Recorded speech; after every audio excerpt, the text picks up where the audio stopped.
Pounding on William's door at 10:15 p.m. almost made him drop a Mars teddy bear. He had just tucked his 6-year-old daughter into bed after another exhausting day. The knocking got louder and more urgent. William hurried through his messy living room, stepping over toys and building blocks. When he opened the door, his heart sank. There stood Christina May, his CEO and boss of the past 4 years. Her face looked angry. "You're terminated," she said. Her voice echoed in the narrow hallway. "Before we continue, please tell us where in the world you're watching from. We love seeing how far our stories travel, and it proves that powerful stories resonate everywhere." William's world collapsed when Christina May announced his termination. He felt sick and dizzy. The woman walked into his apartment without asking permission. She wore expensive clothes and carried a leather briefcase. She looked completely out of place in his small, messy home. William asked her what was happening. He told her she couldn't just fire him without following proper procedures. There were HR rules and employee rights. But Christina ignored his protests and told him to sit down. William sat on his old couch because his legs felt weak. He thought about how hard he had worked for the past 2 years since Sarah died. He needed this job to pay bills and take care of Amara. Now everything was falling apart. Christina opened her briefcase and pulled out a folder. She told him he had been working 83 hours per week for 18 months. She said he answered emails at 2 and 3 in the morning. She said he took work calls during his daughter's bedtime. She said he hadn't taken a single vacation day since his wife passed away. William defended himself. He said he met all his deadlines. He said his code was good and clients were happy. Christina agreed that his work was brilliant. She said he was one of the best software architects she had ever seen. She said that wasn't the problem. William asked what the problem was then. Christina told him he was dying. Not physically yet, but he was disappearing as a person. He was turning into a machine. She said she wouldn't allow that to happen. William said she was crazy for firing him because he worked too hard. Christina explained she wasn't firing him from the company. She was firing him from his brutal schedule. She said starting immediately, he would work only 4 days per week, 32 hours maximum. No emails after 6 in the evening. No weekend work except real emergencies. He would keep his full salary and all benefits. William couldn't believe what he was hearing. He asked if she really came to his house late at night, just to force him to work less. Christina said yes. She asked him when he last took Amara to the park, when he last read her a bedtime story without falling asleep, when he last cooked a real meal instead of ordering takeout. William got angry and told her it was none of her business. Christina said it became her business when she watched one of her best employees destroying himself. She said she had seen what happened when brilliant people burned out. They lost everything. Their careers, their health, their families. William told her she didn't know anything about him or what he had been through. Christina asked if she really didn't know. She reached into her briefcase and pulled out another folder. This one was thicker. She said she needed to tell him something she should have told him long ago. William's heart started pounding. There was something scary in her voice. Christina opened the folder. Inside were medical bills. Lots of them. William recognized them immediately. They were from 2 years ago when Sarah was dying, when the cancer treatments weren't working, when they were running out of options and money. William asked how she had those bills. Christina asked if he remembered the anonymous donor, the person who paid for Sarah's experimental treatment in her last 3 months. William felt like he couldn't breathe. He asked if that was her. Christina said yes. She said she had been watching him for a long time, longer than he knew. William stood up fast. He felt angry and confused. He asked what she meant by watching him. He asked how she even knew about Sarah and her cancer. They didn't know each other before he started working at her company 3 years ago. Christina said that wasn't entirely true. Then Christina told him about an accident. For years ago, there was a car accident on Route 7 outside the city. It was a rainy night. 2 vehicles crashed. One was driven by her husband, Marcus. The other was driven by Sarah. William felt like the floor was falling away under his feet. He said that couldn't be right. Sarah's accident was caused by a drunk driver, some random person. The police told him the other driver died at the scene. Christina said the other driver was Marcus, her husband. He had been drinking at a company party that night. He shouldn't have been driving. He ran a red light and hit Sarah's car on the driver's side. William said she knew this whole time, when he applied for the job, when she interviewed him, when she hired him. She knew who he was. Christina admitted she knew. William said she hired him anyway and watched him work for a year before Sarah got cancer. Christina explained the accident didn't kill Sarah right away. Sarah survived the initial impact. She had injuries, but they healed. Christina thought maybe paying Sarah's medical bills from the accident was enough. But then the cancer came. William remembered what the doctors said. The cancer came because of the accident. The trauma to Sarah's body triggered something genetic. Christina said she knew.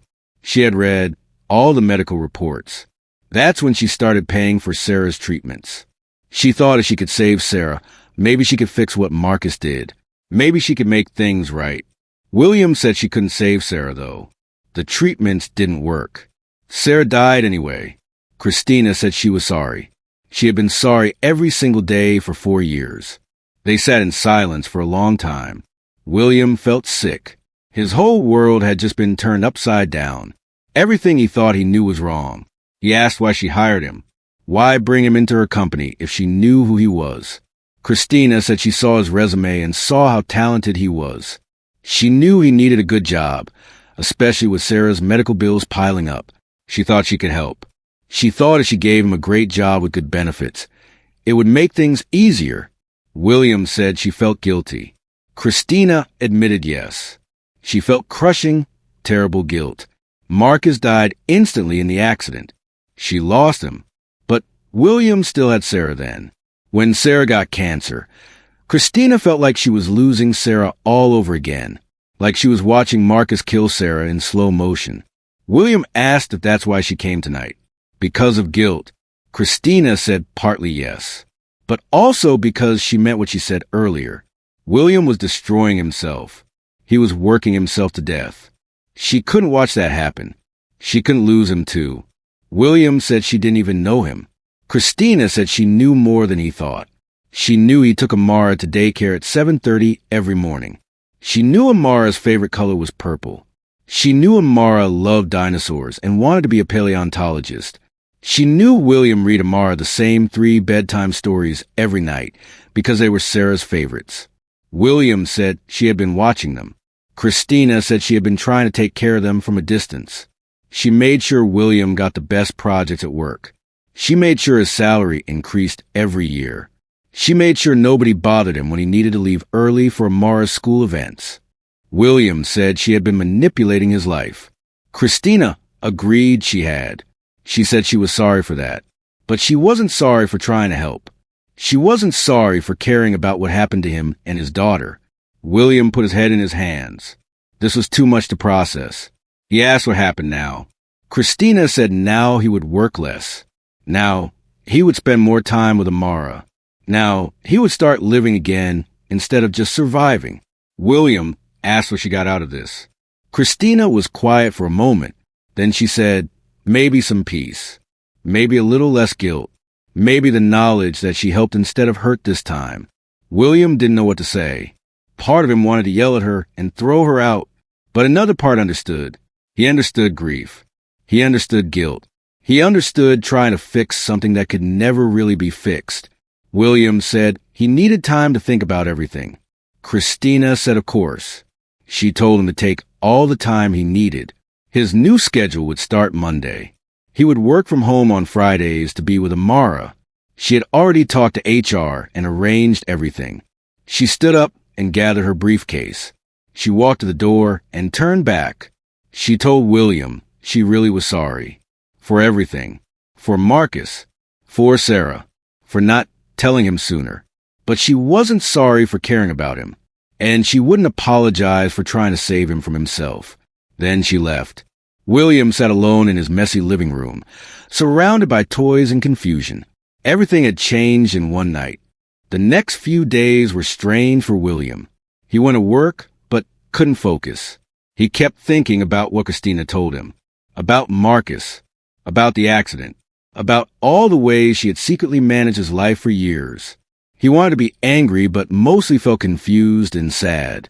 On Friday, he worked from home for the first time. It felt wrong to not be in the office. He was used to working all the time. Now he had to stop at 6 in the evening. No more late-night emails. No more weekend coding sessions. Amara was happy to have him home. She asked him to play with her dinosaurs. William realized he couldn't remember the last time he had really played with her. Not just sitting nearby while working on his laptop, actually playing. They built a dinosaur habitat out of blocks. Amara made up stories about the dinosaurs. William found himself laughing. Really laughing. It felt good, but also painful. Sarah would have loved this. Sarah would have been so happy to see them playing together. That evening, William found a folder on his coffee table. He didn't remember seeing it before. It must have fallen out of Christina's briefcase when she visited. William opened it, thinking it was probably just company policy documents about his new schedule. Instead, he found something that made his blood run cold. Inside the folder was a police report. The official accident report from the night Sarah was hit. The night that changed everything. William's hands shook as he read the report. It described the accident in terrible detail. How Marcus Winter's vehicle ran a red light at high speed. How he struck Sarah's car on the driver's side. How Sarah's car spun and hit a telephone pole. The report said Marcus died on impact. Sarah was critically injured. The report noted Marcus's blood alcohol level was 0.12, well above the legal limit. There were also witness statements. People who saw Marcus drinking heavily at a company party earlier that evening. People who offered to call him a cab. Marcus refused. He said he was fine to drive. William read the report 3 times. Each time he felt sicker. Marcus Winters, Christina's husband, a drunk driver who killed himself and nearly killed Sarah. Except Sarah didn't die right away. She survived for 2 more years. 2 years of recovery, and then cancer, and then death. William thought about everything Christina said. She knew who he was when she hired him. She watched him for years. She paid for Sarah's treatments. All because of guilt. Because her husband killed his wife. William felt rage building inside him. Christina had lied to him. Well, not exactly lied. But she hadn't told him the whole truth. She hired him under false pretenses. She watched him like some kind of project. Some way to make herself feel better about what her husband did. William wanted to call her right then. Yell at her. Demand answers. But Amara was in the next room. He couldn't lose control in front of his daughter. That weekend was torture. William kept reading the police report. He looked up news articles from 4 years ago. There wasn't much. Just a brief mention of a fatal accident on Route 7. Marcus Winters, age 42, died at the scene. 1 other person injured and hospitalized. They didn't even use Sarah's name in the article. She was just 1 other person. Like she didn't matter. William also started thinking about his job differently.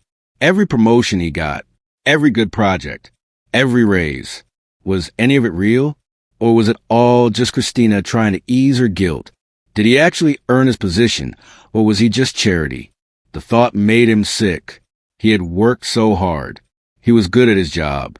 But now he wondered if any of it was real. By Monday, William had decided what to do. He needed to confront Christina. He needed answers. But he also needed to stay calm and professional. He couldn't let his emotions control him. He had Amara to think about. He still needed this job, even if it was built on lies and guilt. Monday morning, William dropped Amara at daycare. He told her he loved her. She hugged him and ran off to play with her friends. Then William drove to the office. The office felt different now. Everything felt tainted. William went to his desk and tried to work, but he kept thinking about the folder in his bag, the police report he brought with him. At 10 o'clock, he got an email from Christina. She wanted to see him in her office at 11. William's stomach clenched. Did she know he found the report? Or was this just coincidence? At 11, William walked to Christina's office. Her assistant told him to go right in. Christina sat behind her desk. She looked tired, like she hadn't slept well in days. She asked William to sit down. She asked how his first Friday working from home went. William said it was fine. His voice was cold and flat. Christina noticed. She asked if something was wrong. William reached into his bag and pulled out the folder. He put it on her desk. Christina's face went pale. She recognized it immediately. William told her she left it at his apartment. He said he read the police report. All of it. Every detail about how her drunk husband ran a red light and destroyed his family. Christina closed her eyes. She said she didn't mean to leave it. It must have fallen out of her briefcase. She said she was sorry he found out this way. William asked what way he was supposed to find out. Was she ever going to tell him the complete truth?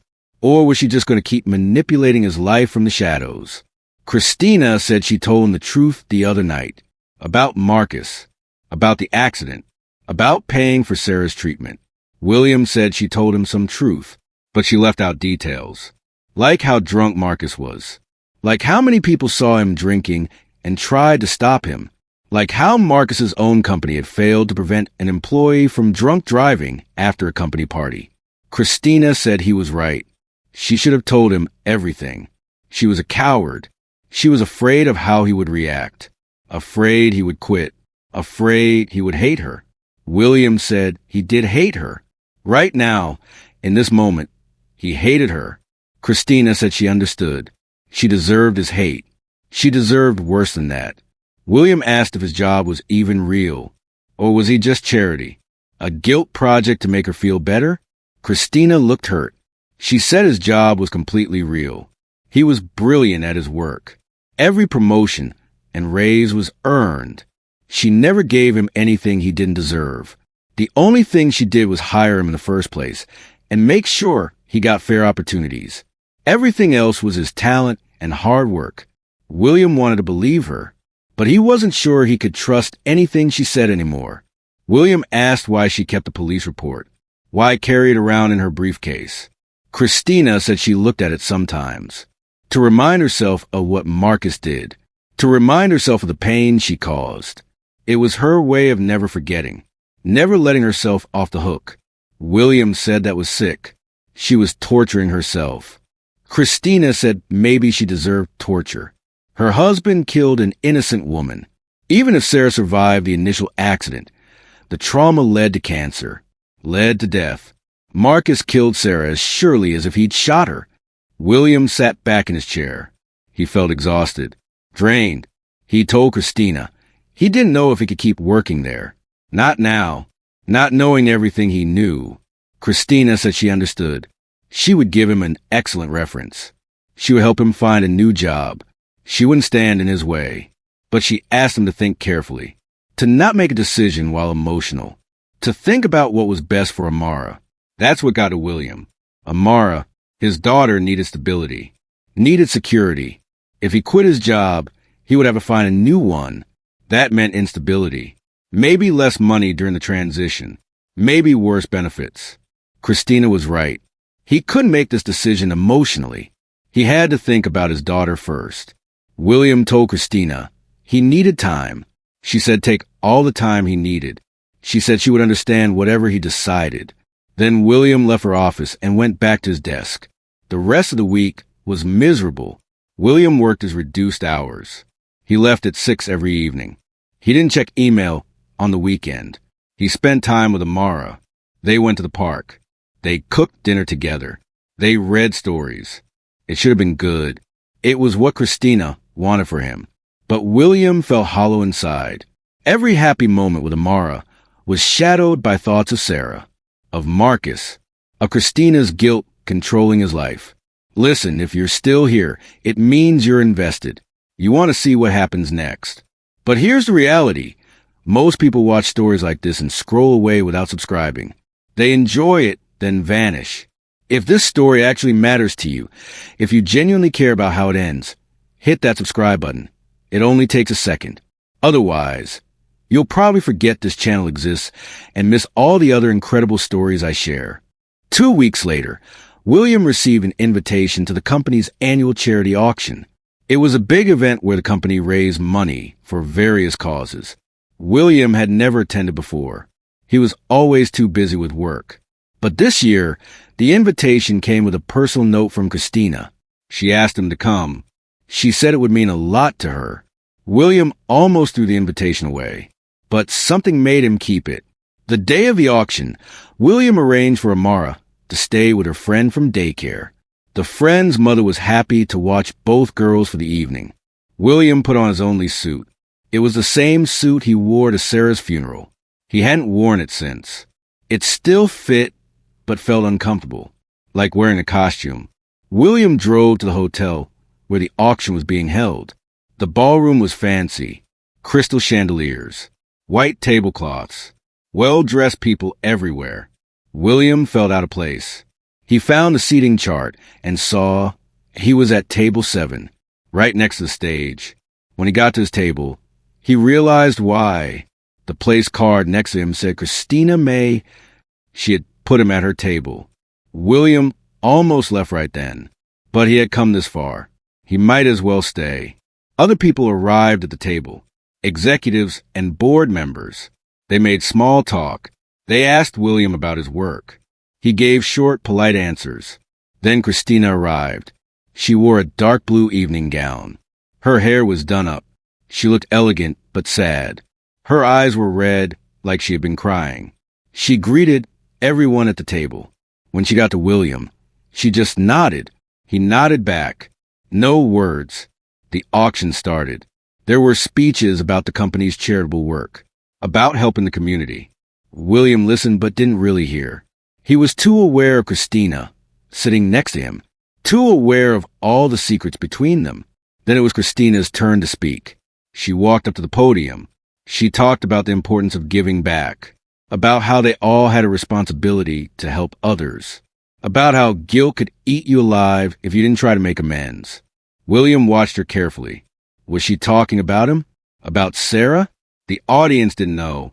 They just nodded and applauded. Christina announced the evening's special cause. They were raising money for cancer research, specifically for the type of cancer that killed Sarah. William's breath caught. Christina looked right at him when she said it. She explained how this particular cancer often appeared after major physical trauma, how it was aggressive and difficult to treat, how they needed more research to save lives. The room erupted in applause. People started bidding on auction items, donating money. William sat frozen in his seat. Christina came back to the table. She sat down next to him. William leaned over and asked her what she was doing. Christina said quietly that she was trying to help, trying to make sure no other family went through what his family went through. William said she couldn't fix this with money. She couldn't bring Sarah back. Christina said she knew that. She wasn't trying to bring Sarah back. She was trying to prevent future deaths. Try and do something good with her guilt and pain. William asked if that made her feel better. Christina said no. Nothing made her feel better. The guilt was always there. But at least this way, something good might come from all the suffering. William didn't know what to say to that. The auction continued. More speeches. More donations. William barely paid attention. Finally, the formal part of the evening ended. People started mingling and drinking. William stood up to leave. Christina grabbed his arm. She asked him to stay, just for a few more minutes. They needed to talk. William said they had talked enough. Christina said please. Just 5 minutes. In private. Against his better judgment, William agreed. They walked out to a balcony overlooking the city. It was quiet out there. Cool night air. Christina stood at the railing. She told William she couldn't keep living like this. The guilt was destroying her. She thought hiring him would help. Thought paying for Sarah's treatment would help. Thought forcing him to work less would help. But nothing helped. The guilt was still there, eating her alive every day. William said good. She should feel guilty. Her husband killed his wife. Christina said she knew. She said Marcus was a good man most of the time, but he made terrible choices, especially when he drank. That night was the worst choice. It cost him his life and Sarah her future. It left William alone with a daughter to raise. Left Christina alone with guilt she couldn't escape. William said she chose to hire him. She chose to watch him and Amara. That was her decision. He didn't ask for it. Christina agreed. She made those choices. But she didn't know what else to do. After Marcus died, she felt empty. Then she learned about Sarah surviving, about Sarah having a husband and young daughter. Christina felt she owed them something, owed Sarah something. When she saw William's job application a year later, it felt like fate, like a chance to help, to make things even a tiny bit better. So she hired him, gave him a good job with good pay, hoped it would be enough. But it wasn't enough, because then Sarah got cancer. Christina found out through insurance records. The company provided William's health insurance. She saw the claims, saw the diagnosis, saw the treatments failing. She couldn't let Sarah die without trying everything, so she became the anonymous donor. She paid for experimental treatments. She hoped and prayed for a miracle, but there was no miracle. Sarah died anyway. William felt tears on his face. He wasn't sure when he started crying. He told Christina that her money gave Sarah a few more months. A few more months with Amara. With him. He was grateful for that, even if he hated how it happened. Christina said she was glad. Glad those months meant something. Glad Sarah got a little more time. William said, but it wasn't enough. Those months were filled with pain and hospitals and fear. Amara had nightmares for a year after Sarah died. He wasn't sure if more time was actually a gift or a curse. Christina said she was sorry. She kept saying she was sorry. William said sorry wasn't enough. Sorry didn't bring Sarah back. Sorry didn't erase what Marcus did. Sorry didn't fix anything. Christina said she knew. That's why she did more than apologize. She gave William a job, protected his career, made sure he had opportunities, forced him to work less so he wouldn't destroy himself. She was trying to save him because she couldn't save Sarah. William turned to face her directly. He told her he didn't want to be saved. He didn't want to be her project, her way of dealing with guilt. He was a person, not a charity case, not a way for her to feel better. Christina said she understood that now. She had crossed lines, done things she shouldn't have, but everything came from a place of genuine care. She cared about him and Amara, not just because of guilt, because she had watched them for years and saw good people struggling. She wanted to help. William asked if she expected him to forgive her, to say everything was okay. Christina said no. She didn't expect forgiveness. She just wanted honesty between them. No more secrets. No more manipulation.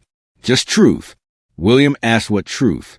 Christina said the truth that she cared about his family. The truth that her guilt would never go away. The truth that she would always try to help him if he let her, but only if he wanted it. She wouldn't force anything anymore. William was quiet for a long time. Then he asked why she really came to his apartment that night. Why force him to work less? Christina said because she was terrified. She saw him following the same path Marcus did, working too much, drinking too much coffee instead of alcohol, but still using something to numb pain, ignoring his daughter to focus on work, slowly disappearing. She couldn't watch another person she cared about destroy themselves. She had to intervene, even if it meant revealing secrets. William said she could have just fired him for real, let him go and never see him again. That would have been easier. Christina said easier for who? Not for him. He needed his job, needed stability for Amara, and not easier for her either. She needed to know he was okay, that Amara was okay. She needed them in her life, even from a distance. William asked if that was healthy. Christina laughed bitterly. She said nothing about this situation was healthy. They were two broken people connected by a terrible tragedy. But maybe broken people could help each other. Maybe that was enough. After the charity auction, things changed between William and Christina. They started having regular meetings, not just about work, about everything, about Sarah, about Marcus, about grief and guilt and parenting.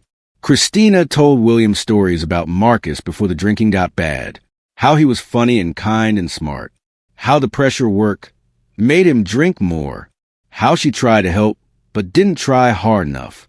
She felt she failed Marcus just like he failed Sarah. William told Christina about Sarah's last months, how brave she was, how she made him promise to take care of Amara, how she made him promise to keep living after she was gone. But William said he hadn't kept that promise. He survived, but he didn't live. He just worked and took care of basic necessities. He was a ghost going through motions. Christina said she saw that. That's why she intervened. These conversations were hard. Both of them cried a lot. But they also helped. William started to understand Christina's guilt. It wasn't just about the accident. It was about failing to stop Marcus from driving drunk, about all the signs she ignored, about choosing work over her marriage. She blamed herself as much as she blamed Marcus. William understood that feeling. He blamed himself for not noticing Sarah's symptoms earlier, for working too much when she was sick, for not being enough. Christina suggested they both see therapists. She gave William the name of a good grief counselor. She said the company would pay for it. William almost said no, but then he thought about Amara. His daughter deserved a father who was healing, not just surviving. So he agreed. He started therapy. It was hard at first. Talking about feelings wasn't easy for him, but slowly it helped. He started processing Sarah's death in healthier ways. Meanwhile, William's new work schedule was changing his life. Working only 4 days and 32 hours meant more time with Amara. They started new routines. Wednesday afternoons, they went to the library. Friday mornings, they had pancake breakfast together. Saturday was park day. Sunday, they visited Sarah's grave and told her about their week. These routines gave structure, gave meaning, made William feel like a father again instead of just a supervisor. Amara was happier too. She smiled more, talked more. She started telling William about school and friends. Before, she had been quiet and withdrawn. William realized his daughter had been grieving too, grieving both her mother and her emotionally absent father. Now she was getting him back. That made everything worth it, even the complicated situation with Christina. One day, about 3 months after the charity auction, Christina asked William if she could meet Amara. She had been watching from afar for years, but never met the little girl. William's first instinct was to say no, but he thought about it. Christina was part of their story now. She wasn't going away. Maybe meeting her would be good, make things less mysterious. So William agreed. They arranged a casual meeting at the park. William told Amara they were meeting his boss. He didn't explain the full story. Amara was too young to understand all the complicated connections. She just knew Mommy died in an accident a few years ago. She didn't need to know about Marcus or drunk driving or guilt. Not yet. Maybe when she was older, when they got to the park. Christina was already there. She wore jeans and a sweater. Normal clothes. Not her usual business suits. She looked nervous. Amara ran ahead to the playground. William and Christina sat on a bench watching her. Christina said Amara looked like Sarah. Same dark hair. Same bright eyes. William said Amara had Sarah's laugh too, and her love of dinosaurs. They sat in comfortable silence for a while. Then Amara ran over asking William to push her on the swings. William asked if Christina wanted to help. Christina's eyes lit up. She said she would love to. They spent an hour at the playground. Christina pushed Amara on the swings, helped her across the monkey bars, played tag. Amara seemed to like her. She told Christina about her favorite dinosaurs, about school, about her friends. Christina listened with genuine interest. William watched them together. It was strange, but also right somehow. This woman who carried so much guilt about Sarah was making Amara laugh, was being kind and attentive, was just being human. After the park, they got ice cream. Amara got chocolate, her favorite. Christina got vanilla. William got strawberry. They sat outside the ice cream shop. Amara chattered happily about her upcoming school field trip. Christina asked questions and told Amara about field trips she remembered from childhood. William watched them interact. He realized Christina was good with kids. Natural. She would have been a good mother. He wondered if she and Marcus had planned to have children before the accident. Later, after dropping Amara at home with a babysitter, William and Christina went for coffee. Christina thanked him for letting her meet Amara. She said it meant more than he could know. William said Amara liked her. Christina said she liked Amara too. The little girl was special, smart and funny and kind. Sarah and William had done well raising her. William corrected her. Sarah did well. He just tried not to mess it up too badly. Christina said William was being too hard on himself. He was a good father. A great father. Amara was happy and healthy and thriving. That was because of William's love and care. William said it was also because of Christina's help. The good job. The reduced hours. The financial support for Sarah's treatments that meant they didn't go bankrupt. All of it mattered. Christina said maybe they helped each other then. Maybe that was okay. William agreed. Maybe it was okay. He told Christina he had been thinking a lot about forgiveness. His therapist talked about it. How forgiveness wasn't about saying what happened was okay. It was about releasing the burden of hate and anger. It was about moving forward. William said he thought he might be ready to forgive. Not forget. Never forget. But forgive. Christina started crying. She said she didn't deserve forgiveness. William said, maybe not, but he deserved peace. And holding on to anger wasn't giving him peace. It was just making him miserable. Christina asked what forgiveness looked like, what it meant practically. William said it meant accepting their complicated connection, accepting that her husband killed his wife, but that didn't make her evil. It meant letting her be part of his and Amara's lives if she wanted. It meant working together without resentment. It meant trying to build something good from the tragedy. Christina said she wanted all of that. She wanted to be in their lives, not as a savior or a guilt-ridden benefactor, just as a friend, someone who cared.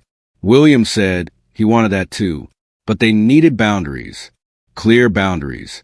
No more secret manipulation, no more watching from afar. Everything open and honest. If Christina wanted to help, she asked first. If she wanted to spend time with them, she invited them directly. No more games. Christina agreed immediately. She said she wanted honesty too. Wanted a real relationship, not one built on secrets and guilt. They shook hands on it, then hugged. It felt right. Over the next few months, Christina became a regular part of their lives. She came to Amara's school events, joined them for Sunday dinners sometimes, helped William with parenting advice when he was struggling. She also told him more about Marcus, about their marriage, about her own grief and healing.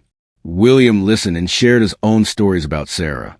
They were both grieving, both learning to live with loss, both trying to honor the people they lost by living better lives.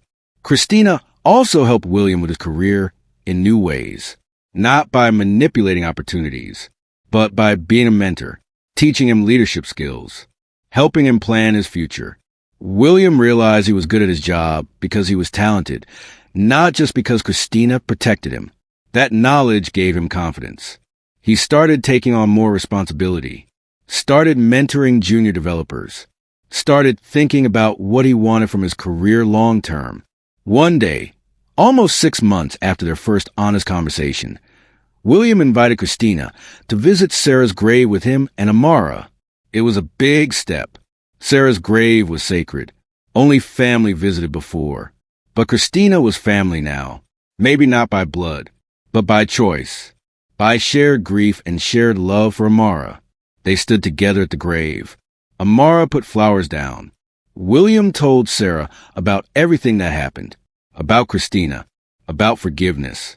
About moving forward while still honoring her memory. Christina stood quietly. Then she knelt by the grave and apologized. She told Sarah she was sorry for what Marcus did. Sorry for all the pain. Sorry for not stopping him that night. She said she tried to help afterwards, but knew it wasn't enough. Nothing could ever be enough. But she promised to keep trying. To keep caring for Sarah's family. To honor Sarah's memory by helping Amara grow up happy and healthy. William listened with tears running down his face. Amara held his hand. They stood together. 3 people connected by tragedy, but choosing love and healing instead of hate. William realized that Christina was right that night on the balcony. They were broken people connected by terrible tragedy. But broken people could help each other, could choose to build something good from the pain, could choose forgiveness over bitterness. It didn't erase what happened. Sarah was still gone. Marcus was still gone. The accident still happened. But they could choose how to move forward. They could choose to let the tragedy make them bitter or make them better. They chose better. As they walked back to the car, Amara between them holding both their hands, William felt something he hadn't felt in years. Hope. Real hope. Not just survival. Not just getting through each day, but actual hope for the future. Hope that he and Amara would be okay. Hope that Christina would find peace. Hope that they could all heal together. It wasn't perfect. It was messy and complicated and sometimes painful, but it was real, and real was enough. This story teaches us that forgiveness is not about forgetting the past or saying that someone's harmful actions were acceptable. Instead, forgiveness is about releasing ourselves from the heavy burden of anger and resentment so we can move forward and find peace. William learned that holding on to hate for Christina wouldn't bring Sarah back or change what happened, but it was making him and Amara's lives worse. The story shows us that broken people connected by tragedy can choose to help each other heal rather than destroy each other with blame. It also teaches that guilt, when handled properly, can motivate us to do good things and help others. But we must be honest and set clear boundaries in our relationships. Most importantly, we learn that moving forward doesn't mean betraying the memory of those we've lost. We can honor them by choosing to live better lives, find healing, and create new connections while still remembering and respecting the past. Sometimes the people who are connected to our pain are the same ones who can understand our grief best and help us heal. So here's the real question. Did you subscribe yet? Thousands of people will listen to this story and won't subscribe. Please don't be that person. If you're listening right now, help me prove something wrong. My dad said I wouldn't even reach 1,000 subscribers, but I believe stories like this deserve to be heard. Help me show him that these tales matter. Please subscribe to this channel, and let's keep breathing life into stories that were never meant to stay silent. And here's what I need to know. Do you want part 2?